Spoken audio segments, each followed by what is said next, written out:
Hello, everyone. Welcome back to Coffee with Convery, where we caffeinate your curiosity with bold stories, actionable insights, and fresh takes on how we define and design success.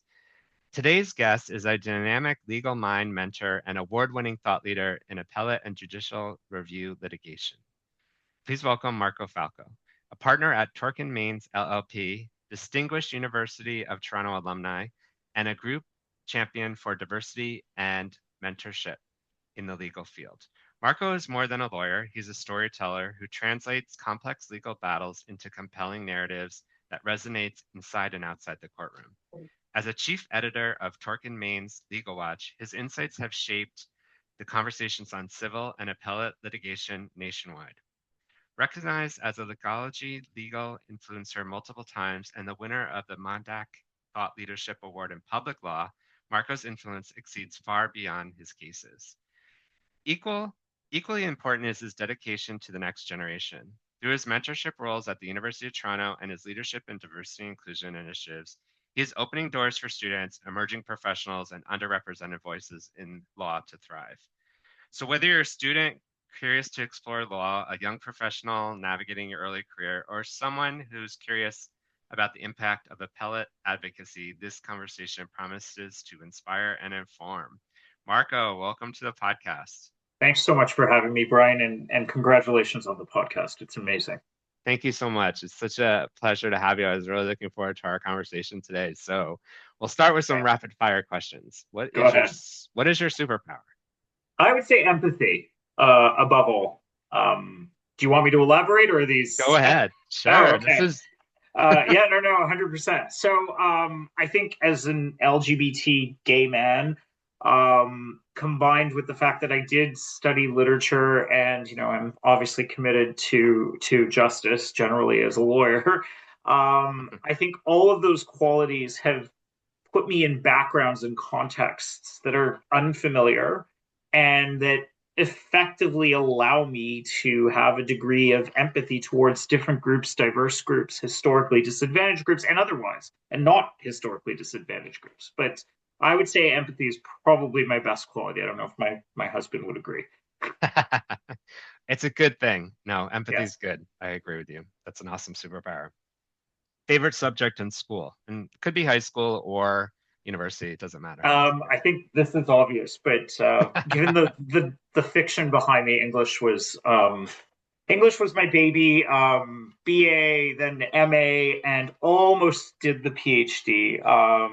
But at the 11th hour, sort of chickened out and realized I was a middle-class kid from Downsview and I needed to eat food for a living. So, or sorry, I needed to eat food generally, not for a living.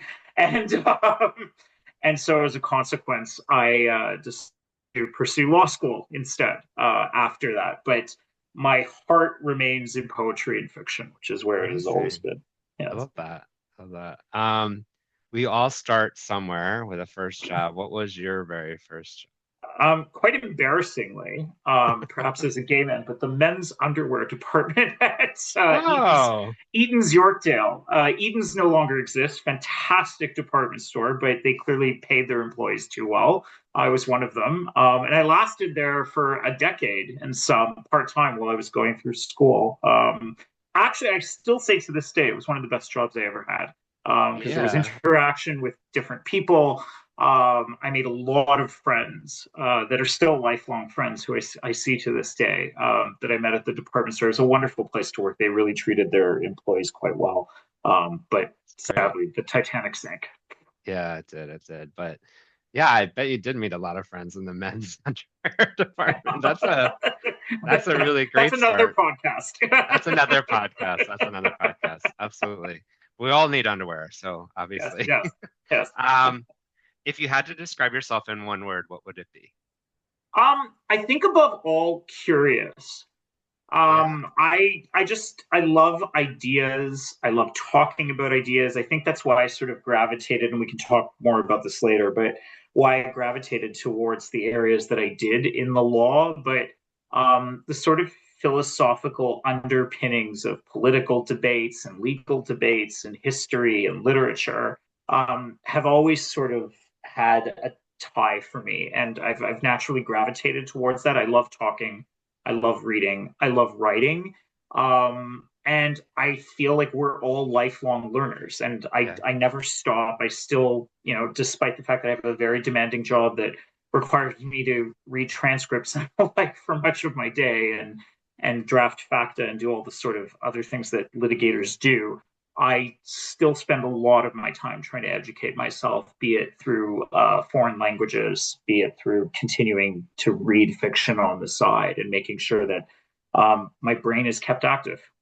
Yeah, I think it's such a great, and I love you picked curiosity because I also feel like some of our listeners that I've spoken with, sometimes we're really curious as a kid, and then as we conform to what we're supposed to do, we sometimes lose sight of that.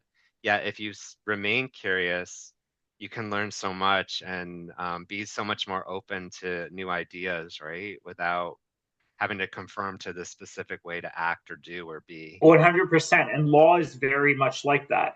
There's a very specific way to attack a legal problem and to think. And after years and years of doing it, you're sort of trained in that mode. It's great, but what I sort of miss, and this was something that I explored more in graduate studies and undergrad, was that sort of outside the box thinking. Right. And that's the sort of revolutionary stuff, right? That's when you start to really exercise those brain cells and make sure that they're malleable, because otherwise, to your point, you do get stuck in a certain mode of doing things and a way of thinking. And I always try to sort of avoid that and challenge myself as much as possible to the extent I can. Yeah, it's a good lesson for people to think about and not to lose that curiosity if you're a curious person. 100%. So let's jump in. I know Of you've had like course. a really interesting career, and I want to talk and highlight and hear more about it. But obviously, your academic roots are in English and Italian literature. How did that foundational place shape your perspective as a litigator? Well, a couple of things. In terms of sheer skill set, it's actually quite amazing what a degree in literature will do. I know there's a big challenge. I'm an ardent supporter of the humanities and humanities degrees generally. I think our best young lawyers, for any aspiring young lawyers out there, generally come from humanities backgrounds. Not always. We've got some really smart science students in the background as well who Yeah. became lawyers. But on the whole, it's the sort of skill set that you hone in when you're studying literature, which is reading, writing, and speaking, that you need as a lawyer, particularly as a litigator. And so it's a kind of natural evolution to move from an arts degree to the study of law and then eventually to appearing in a courtroom and having to advocate various positions to your client. It was all the stuff that I had learned when I had to do, graduate and undergraduate seminars, and I had to talk about a piece of literature, and I had to do a very sort of pointed analysis of a paragraph in Virginia Woolf's To the Lighthouse.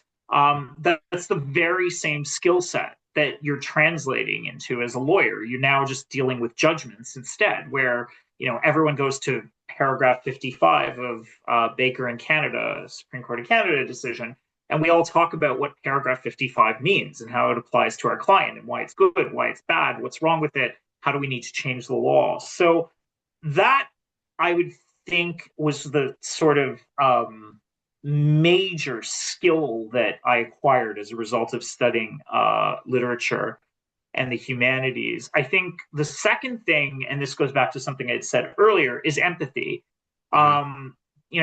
The many narratives that are sort of sitting on my bookshelves behind me pull me into all sorts of worlds.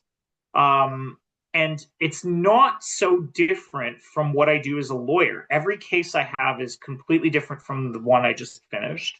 I might be challenging a legal principle, I might be looking at particular facts, but it's this sort of adaptability and being able to sort of adapt to a particular context when you're advocating a position. That's something that you learn when you're studying literature. So there's that as well.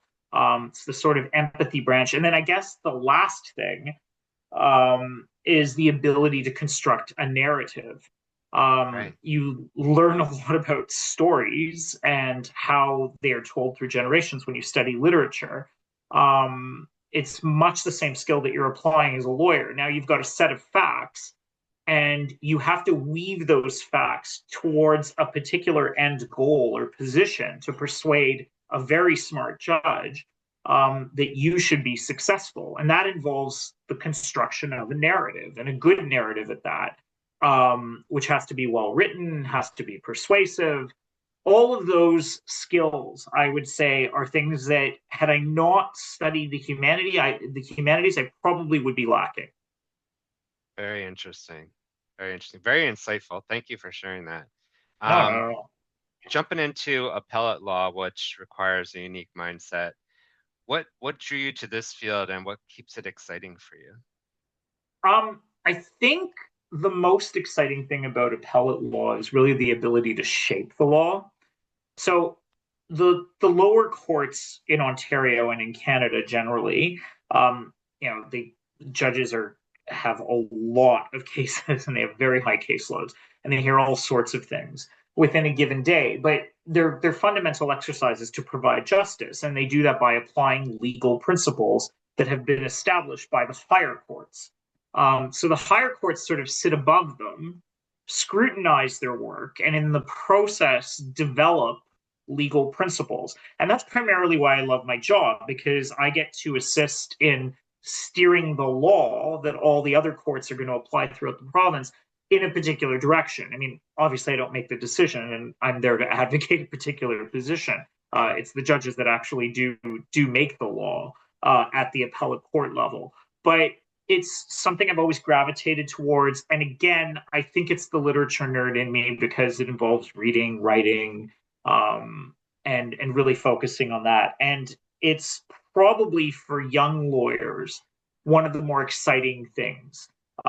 Just because when you're in your first 2 years, it's really hard, getting a trial or arguing a trial when you've never done one before, and so forth. But an appeal is kind of intuitive, because if you're a law student, you've been studying the law for 3 years, and now you get to argue about it. Of course, there are facts involved, and those facts, in fact, drive the law. But for the most part, appellate law allows you to focus in on sort of the black letter principles that we inherited in our common law system from England. Yeah, no, awesome. Because I was curious about thinking about advice for students or young lawyers, like thinking about that area. And as you described it, it makes sense that would be a good place to get started. 100%. And it's one of these sort of weird oxymorons, because no one who practices appellate litigation is young, because you have to have a few years under your belt of sort of doing the ins and outs and the daily things. So you don't actually have young appellate lawyers. We're all in our late 40s, early 50s. That's still young. Yes, it is. That's true. I definitely don't want to be ageist here, but we're not. It's very unusual to see a sort of 20 or 30 something appellate litigator, right? And there's a reason for that. You're speaking to the highest courts in the province, and those judges have been around and are highly experienced as well. So they expect a certain caliber of advocacy as well. So, and that's just something that you acquire with time. Makes sense. Totally makes sense. So mentorship and making a difference. I know you're all about that. You mentor students at the University of Toronto. What advice do you most often share with those entering the legal field? So thinking about some of the listeners here might be thinking about that. This is an opportunity. Aspiring or budding lawyers. Well, first of all, I always tell people, if they are an undergrad and they're thinking, or they're leaving high school and just about to enter undergrad, I do a lot, as you said, of mentorship for Faculty of Arts and Science students, as well as Faculty of Law students. The one thing I always say is study what you love. Law school requires high grades. There's no ifs, ands, or buts. We can try to mince it however we want, but the truth of the matter is, and yes, they have a more holistic assessment to law school applications than they ever did when I was around. But the truth of the matter is, you need a high LSAT score, so you got to learn how to play that LSAT game for a while, and you need high grades. Well, how do you get high grades? If you're studying something you're not interested in, that seems like absolute misery, I promise you that is the road to failure.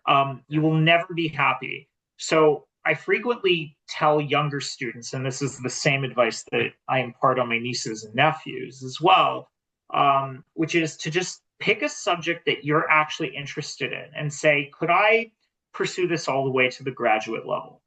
And if you could, then that means you're interested in it. And that's going to lead you along a path where you're going to have some of the most inspiring professors and mentors who will literally change your life. And I can name a few. I'm still friends with a handful of my undergrad and graduate professors from English and Italian. And these people radically transformed the way I approached thinking, the way I wrote. They spent time, like countless hours, reviewing my work.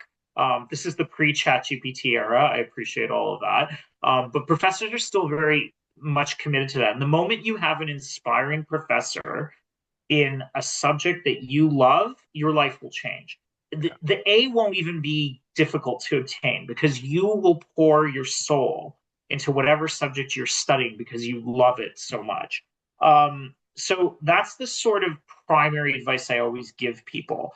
And then if you're interested in the law, there is no required, as many people know, at least for Canada, there's no required subject matter that you need to study, which is fascinating because by the time you get to law school, you look around your class and you've got science majors, engineers, music majors, dance majors, humanities students like me. Like it's a hodgepodge. And you kind of look around the room and you think, well, like what makes us all similar? How did we all end up here?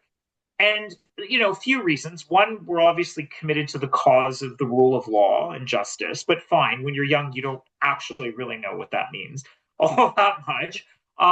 But second, it's people who excelled at what they loved doing. So, I've got a friend who was a chemical engineer and did a master's degree, and now she is a major partner in Manhattan at a giant firm doing IP litigation because there's only so many human beings on Earth that can actually understand the trademarks that are associated with, I don't know, a cell. Again, English major, don't ask me to elaborate on that. But she's one of the few people on Earth who can do it because of her chemical engineering background. But in the moments when she would nerd out over beers when we were young law students, you could just see this passion the moment she'd start talking about it and how she loved it. So unless you have that drive in what you're studying at undergrad, you're not setting yourself up well for law school if you think that you're just going to study something because your parents told you need a business degree at the end of 4 years. Yeah. No, not if there's anything wrong with a business degree. If you like business, absolutely. No. But I see a lot of people getting pushed in directions they don't want to be in because their parents tell them you need to do a quote unquote practical degree and I want to make sure that you study X. And the choice should ultimately be yours. I'm glad you highlighted that because it's such an important, it goes back to your interests, your passions, what you're going to excel in. You're not going to excel in something that someone else tells you to do if you're not interested in it. It's just not going to happen. 100%. I could not see, to give you a sort of actual example, in first year, I had a law and economics professor teach me contracts law. And for reasons I still don't understand to this day, he was very much into supply and demand curves. So he would take out the chalk on the chalkboard and start drawing these curves. My head as an English major, first of all, I was terrified because I had no idea what was actually happening. But second, I lost interest because I was like, I don't know what this has to do with anything. I'm here to study contract law. And he was an excellent professor, by the way. I'm not being disparaging. But he had a very particular viewpoint. And it just wasn't a viewpoint that would appeal to me. I immediately gravitated towards discrimination law, feminist law. Those were things that interested me based on my background and what I had studied prior to that. So that's the other thing about law school. If you do get in, first year, you're required to take all the requisite leading courses towards contracts, whatever you're required to take. But in the upper years, take things you're interested in. There were courses offered at the University of Toronto Faculty of Law in Roman law. Like there were just so many interesting things that you could have studied. And I felt that a lot of my law school friends unnecessarily took courses because they thought they needed to. Like, I must take tax because I am going to go on Bay Street and I need to understand tax. I argue a lot of commercial litigation appeals. I never took the required, well, it wasn't required, but the recommended business organizations course because it just didn't tickle my fancy at the time. And here I am arguing commercial cases. Yeah, it's a great point. It's a great point. You don't necessarily need the piece of education. You also live through your lived experiences, right, as well. Correct. And you just need to learn the way of thinking. Exactly. That's what the importance of it is. Yeah, 100%. I want to jump into, because a lot of the listeners here and a lot of young professionals as well as all professionals always ask me about networking and mentorship together. And I wanted to kind of throw this one on the table, like thoughts about networking and thoughts about finding a mentor and building and nurturing a meaningful relationship, because I find sometimes I'm breaking or creating unlearning moments where I say, look, this is not an inanimate object or a person. Like you have to treat it as like, this is someone you want to bond with and talk with. And so just curious about your take on networking in general and also finding meaningful and nurturing mentorship relationships. So a couple of things. I mean, there's the sort of structured route that you can follow as a young professional. And that is, in law, it would be the Advocate Society hosts an annual event. You turn up, you don't know anyone in the room, you have a bit of awkward conversation, you smile politely, you leave, you never meet these people again. Maybe you exchange a business card, but it's very odd it's very unlikely that anyone will follow up. So I don't find as much meaning in that. Oddly enough, and this actually is weirdly a plug for social media, but I've made so many connections through LinkedIn. Brian, you're a case in point, where you and I just simply bonded, and then we happened to see each other at a subsequent event. I forgot what that event was. And then we hit it off, and here we are. Years and years later. And this has happened repeatedly where I'm on LinkedIn, someone sees my profile, I see theirs, they're looking for a mentor. I'm like, no problem. Let's have a coffee chat online, maybe just, sort of test the waters at the beginning, see if this is going to be a fit for either party. And then, things have flourished from there. So it's actually shocking. I think a lot of young people have this hesitation about approaching, I don't know, a lawyer like me. I don't know why, but reaching out to me on LinkedIn, for example, and just saying, hey, can you spend 5 minutes of your life guiding me through X, Y, and Z? I'm interested in law school. I'm interested in this. I want to know what to do next.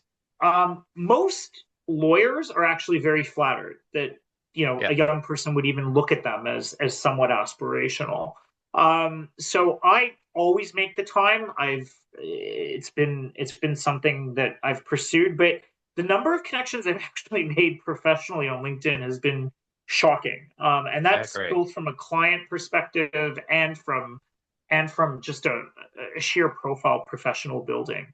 Yeah, I agree with you. It's amazing how, and it's also in the approach. Like I think to your point, like and what I love about the example of how we even met, and then I believe it was a supplier diversity event, if I think correctly. That's it. Yes. Right? Sorry, it was. I think it was. You're right. I can't remember, but that, it's something. I'm old. I don't remember. No.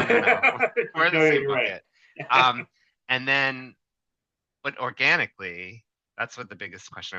The thing I always tell young people or people looking for mentors or networking is, let it go organically, and if it doesn't really take off, there's other places it will organically, because if it's a forced sort of relationship where you're trying to find like that, common ground, I think it happens organically best, and then it just flourishes. I don't know.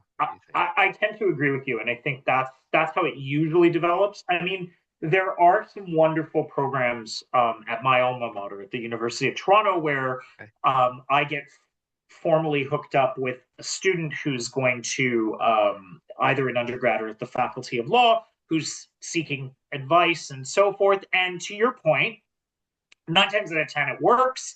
I end up guiding them. To this day, nothing gives me more satisfaction than watching someone go from undergrad to law school and knowing that I was part of the process and sort of guiding them there. That just gives me immense pleasure. But all of that sort of aside, sometimes it doesn't work. And so you need to test the waters, I think, at the beginning and see if you're going to, when you're looking for a mentor, like, is this person going to actually devote some time to me? How are they going to do it? Do I want this person to guide me? Do I like where they've ended up in the end? Do I Yeah. want to be there in the end in 20 years' time? Yeah. What advice can they actually impart to me? And generally, like, are they friendly? Do we get along? Right. Exactly. Those are all sorts of considerations that you need to test, I think, at the beginning. So even if you do pursue the formal road of looking and seeking for a mentor through school, through any other organization, you still have to keep an open mind about whether or not this is going to work. And remember that this is someone who's there to offer you support, and be your champion as well. So the other thing you have to really look for is someone who believes in you. Yeah. And Good point. I can almost tell off the bat, like, this person's ambitious, or this person's great, and I see so much talent here, and I just want to help them foster it and nurture it. You want to look for someone who's going to champion you along, because no career is like this. Most careers are up and down. And there are going to be low moments when you need to maybe rely on a mentor to say, hey, you're actually super talented. I don't buy anything about what you're saying happened at work today, and I want you to excel for reasons X, Y, and Z, and this is how we're going to handle it. Yeah. That's the type of thing you need. So you also, as much as you're looking for a mentor, make sure you also find a champion.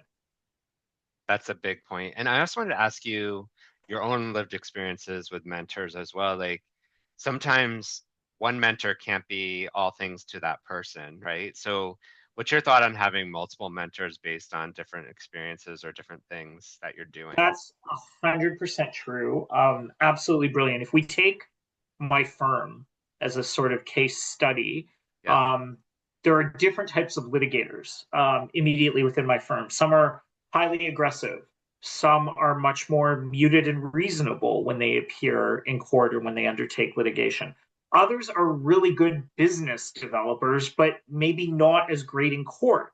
But they can attract clients, and they can show you how to develop a client base and how to make money from this profession. And so there are all sorts of mentors who I've leaned on. And the thing to do, I think, is to figure out what their superpowers are. And you asked Yeah. about this quite rightly at the beginning, Brian. Right. But figure out what their superpower is, and then say, okay, how can I parlay that into my own experience so that I can flourish learning that particular skill from them? And that's exactly what I've done. From a business development perspective, I have a very different mentor than someone who's going to show me the ropes and who has shown me the ropes at the Court of Appeal or at the divisional court. It's a very different person. We all have our talents. We're all better at some things than others. So, to your point, I don't think anyone should ever limit themselves to one particular mentor. You should be talking to multiple people at different stages of your life, depending on where you are, and keep those contacts throughout. Yeah. No, that's a great, great thought. Thank you for that.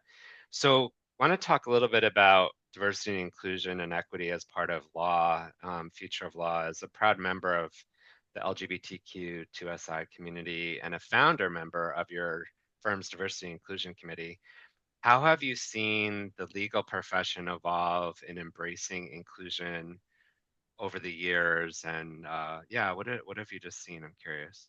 Yeah, I think it very much follows the sort of political trajectories in the Yeah. larger context of the world, which means is a fancy way of saying things were improving for a while. There were a lot of fights to be had when I was young. I worked as a law student. I helped out with Pro Bono Students Canada on the same-sex marriage case, Halpern in Okay. Canada, which obviously enshrines the common law right for two spouses of the same sex to marry.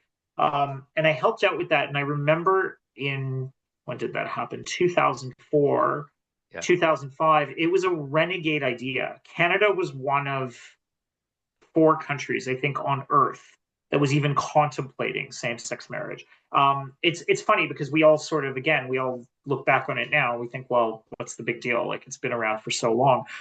It was a very different time, and it was a very radical idea to say that we were changing the common law, and we had to persuade a bunch of really smart judges that centuries ago it was not at all uncommon for members of the same sex to marry and to engage in marriage ceremonies. There was all sorts of evidence from sociologists and so forth that we'd found. So everything was sort of moving up, even within the legal world itself, not just about constitutional rights, but within firms.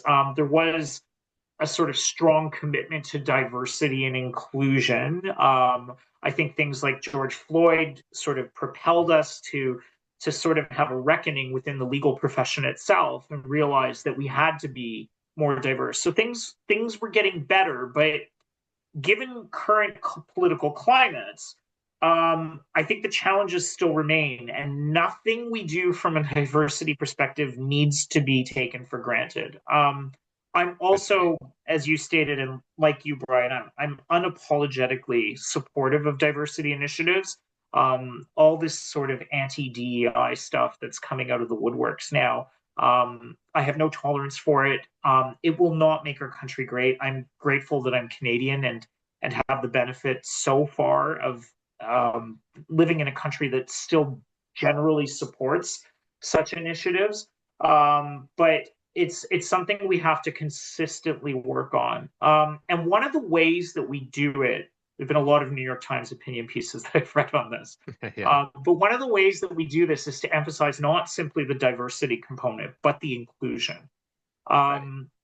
There's a theory that same-sex marriage became so palatable because we brought everyone on board, and there was more of a presence of the LGBT community in the media, through things that we watched on television, even things as simple as Sex in the City and Will and Grace. Like, suddenly people realized there were gay people around them and they were in committed relationships, and hey, maybe some of them wanted the right to marry. Why should we preclude that? And I think by bringing in a sort of by creating a large umbrella and bringing in as many allies as possible into your diversity umbrella, that's the fundamental way to success, because it makes people feel like they're part of the team and part of the goal, which is to essentially encapsulate a diverse society that recognizes diversity. It doesn't just window dress and pay homage to it on the side. Yeah, really super insights there. Thank you for sharing that. And I agree with you in the diversity and focusing on the inclusion side. I mean, when you have different voices at the table, it also drives innovation, right? 100%. That's a really good point, is that you do get a sort of diversity of opinion and ideas, and it catches your own blind spots, because we all have them. Absolutely. And we might not be attuned to a certain person's existence or way of being until they tell us about it, and then suddenly you open your heart and your mind and you see their humanity. It's quite life altering now. Yeah, exactly. And so I'm thinking too, like, of our listeners, and you and I are in a different place in our career, our life, so we've kind of gone through some of this process ourselves, and also continue to. Thinking about some young people even just underrepresented backgrounds, sometimes it's hard to break into highly competitive fields and share, what should I share, what shouldn't I share, right? Right now I'll share with you, there's a big struggle over identity and professionalism in the space for LGBTQ specifically, and I've had this conversation with a lot of young people. I bet. They are very much, they know who they are. Like, their identity is there. And then they're like, but Brian, what do I say? Like, how much should I tell someone when I'm in a professional setting of trying to get a job? Some of them want diversity and they want to bring in, but should I tell them? Should I not tell them? So I'm just curious of your viewpoint on guidance on around, or perspective is probably the better word, around breaking into fields, when you're part of these underrepresented groups, and what would you look for when you're hiring and looking at? It's a brilliant point. my simple advice in that regard, and it's a complete cliche, but I think it's absolutely true, is to thy own self be true. Be yourself I like that. in any professional environment, and I'll explain why. As a young law student, I'm first generation Canadian. My parents were immigrants, so I ended up mostly speaking English at home, but there was a lot of obviously Italian in the mix. So I was always conscious of that, and that I didn't necessarily fit one particular mold of what a standard lawyer would be like. Mm-hmm. And then there was the LGBT component, and I was a gay man at a time when it wasn't necessarily the greatest thing to say at a job interview that you were gay. So I put same-sex marriage on my resume because it was one of the few legal things I had done, other than work at Eaton's. It was basically all the job experience I had. I put it on my resume, and to me, I was testing my future employers more than they were testing me. Yeah. Because if someone saw that on my resume, they immediately got a sense of who I was, what I was committed to, and they knew I was a gay man. I was LGBT, or I likely was, or if I wasn't, I was a great ally. Right. But either or, I wanted to know about the work environment I was in, so I didn't hide it. And in fact, when people said to me, "Do you have any experience at interviews, arguing cases and doing tribunal things like the Yeah. Parkdale legal clinics and all the things that law students do to get some advocacy experience," I was like, "Yeah, I'm working on the same-sex marriage case." And most people were receptive. I'm lucky. The firm that I'm currently at is the same firm that I got hired at back in 2004, straight out of law school. And I'll tell you why. One of the senior partners was herself a lesbian. And when I went to my interview, all they did was ask me questions about the same-sex marriage case. And then one of my now partners, who's straight, was like, "What's it like being a gay man?" You have to remember the context and the time. And I was sitting there explaining on my interview about what it's like to be LGBT, and at the time single and looking and coming out of the closet. And in the back of my head, I was like, "This is my firm," and I knew it then. Yeah. And I still know it now. There were other firms who shall remain nameless, some of which Yeah. don't exist anymore. So there's your karma. But they would say, "What legal experience do you have?" And I'd start talking about the same-sex marriage case. And I remember I had these two guys, and they were like, "So do you watch hockey?" And immediately I mean, I'm Canadian. Yes, we all watch hockey. I don't know what that actually meant, but it was asked directly after I had said that I had worked on the Really? same-sex marriage case. Number one, Really? the message was clear: we don't want to talk about this. And number two, are you one of the bros? And it immediately turned me off. And that was not going to be my firm in a million years. So all this to say, for the young LGBT people out there, be yourself. Whether you're trans, bi, gay, whatever the case may be, bring your full self to work, because Yeah. you will be miserable if you're trying to hide it. You Uh, need to find employers that appreciate and value why your experience as an LGBT person yep. makes you so wonderful. I I'm like can't agree more. Yeah. Thank you for those insights and perspectives, because I get this question all the time, and I'm always like, listen, I'll give you my perspective, but when you listen to other people, if you are acting at work of being someone else, you're never going to be your full potential either.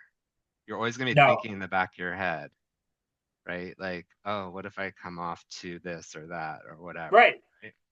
Yeah, no, and it's something that, when I was a young lawyer, I remember appearing in court and before certain judges, and I was like, I need to deepen my voice and act more masculine, because I thought, that's what I needed to do. And then I started to appreciate and realize, like, there's a lot of great judges out there who weren't going to judge me based on what they may have assumed my sexuality was. And that's how I started to excel. So Yeah. I think you're absolutely right. I think you and I could not agree more on this point, but you just don't want to work in an environment where you cannot be yourself. Trust me when I tell you, it will be miserable. And And one of the ways in which, there used to be this cliche about LGBT people coming out, and then everyone stood up and said, "Don't worry, everything's going to get better," or if there was some sort of catchphrase about that. It only gets better when you're in an environment in which you're allowed to be yourself. It gets worse. Great point. If not. So if you've spent your high school years being bullied for being LGBT or whatever horrific taunting or bullying you may have faced as a result of race, whatever historical disadvantaged group you may come from, the point of the matter is, if you want it to get better, you need to find environments in which it will get better. And you need to find your allies and your supporters. And that means being true to yourself so that you can let your organization know that when you step in on day one, you are going to be who you are. Absolutely. Thank you for that. Man, I could keep talking. I know we're getting to the end here. Same. It's been such a great conversation, and such great advice and insights and perspectives you're talking through here. I guess the one thing I always try to do with my guests is find a place like maybe where like as we're going to take one big takeaway and kind of ideas there. What are your thoughts on, professional aspiring leaders, just sort of some maybe generally career advice that maybe someone said to you or you've experienced that you want to share and impart on the listeners? That would be super appreciated. Yeah, again, and I apologize, I'm bringing out the cliches left, right, and center it's okay. in this a lot podcast, of them, but some of them are true. They are. And one of them is make sure you're studying and ultimately your professional career, whatever you're studying and whatever your professional career is, make sure that you love it. That's the key to a sort of happy life. You have to wake up every single day to do this. Everyone's going to tell you that. And there's nothing more miserable I can imagine than waking up and not appreciating what you're doing or thinking that you're just a cog in a wheel and you're not contributing anything. So that's my primary advice, is just make sure that you're following your heart as much as your mind when you're doing things like picking academic and professional programs. Perfect way to end. Well, that's a wrap for today's Coffee with Convery. Marco, thank you for showing us that law is not just about precedent, it's about people, principles, and paving the way for others. It's been a pleasure having you on. Brian, congratulations. This podcast is amazing.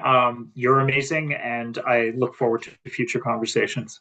Thank you so much. To our listeners, if today's conversation inspired you, share this episode, subscribe to the podcast at coffeewithconvery.com.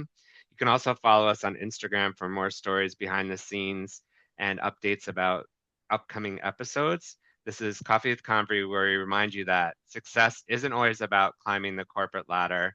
Sometimes it's about building your own jungle gym. Thanks again.